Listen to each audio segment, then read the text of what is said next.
Mahigit kalahati ng buhay ni dating Senate President Juan Ponce Enrile, ginugol niya sa mundo ng politika. At sa administrasyon ng 8 magkakasunod na Pangulo, nag-iwan siya ng marka sa kasaysayan. Ating saksihan.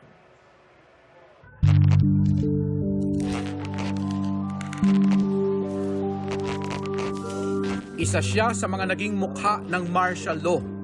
Ngunit naging mukha rin ng EDSA People Power. Pero sa totoo lang, si Juan Ponce Enrile walang naging iisang kulay sa politika. Ipinanganak noong February 14, 1924 sa Gonzaga, Cagayan. Hindi naging madali ang kabataan ni Enrile na nakaranas na mangisda at maging houseboy para tustusan ang pag-aaral. Pero nang tumungtong sa edad na 21, nakilala niya ang tunay na ama na isa palang politiko mula sa prominenteng pamilya.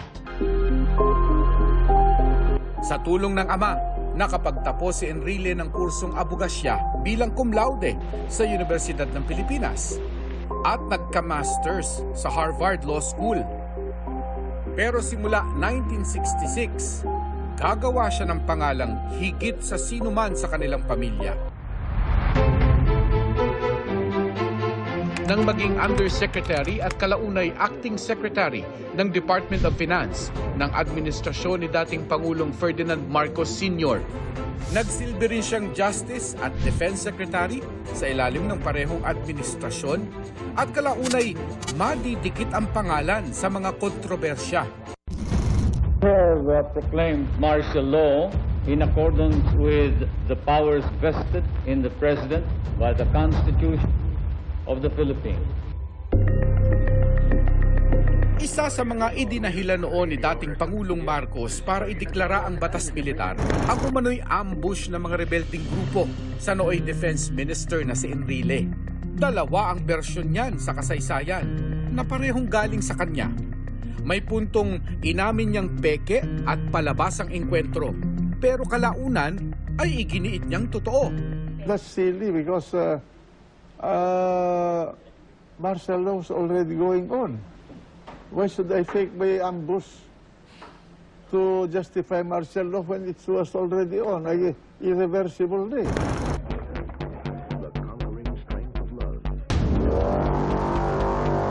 Naging malaking bahagi man ng administrasyon ni Marcos Sr. Isa si Enrile sa mga naging mitya rin ng EDSA People Power Revolution noong 1986. Kumala siya at ang nooy AFP Vice Chief of Staff na si dating Pangulong Fidel V. Ramos sa administrasyong Marcos.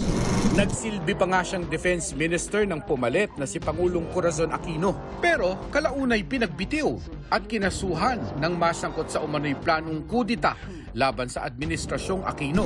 Tila mauulit ang kasaysayan nang ipaaresto naman siya ni dating Pangulong Gloria Macapagal Arroyo noong 2001. Matapos iugnay sa paglusob ng mga taga-suporta ni dating Pangulong Estrada sa Malacanang bilang protesta.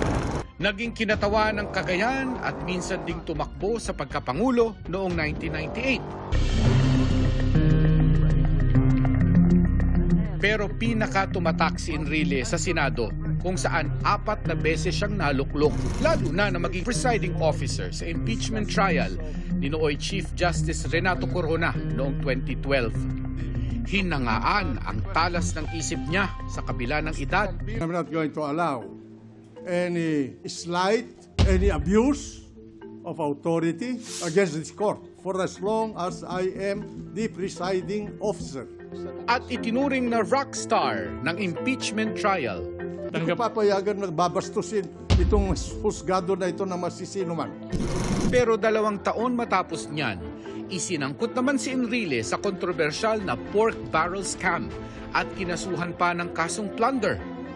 Gayunman, pinalaya siya noong 2015 nang payagang makapagpiyansa dahil sa lagay ng kalusugan. Tuluyan siyang inabsuelto sa lahat ng kaso kaugnay ng pork barrel issue noong October 2025.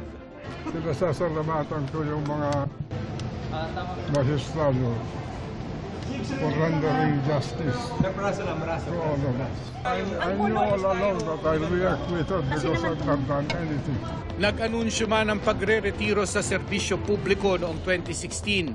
tumakbo muli si Enrile bilang senador noong 2019 bagamat natalo. Sa pagkakaupo naman ni Pangulong Bongbong Marcos sa pwesto, naging Chief Presidential Legal Counsel si Enrile sa kabila ng edad niyang 78.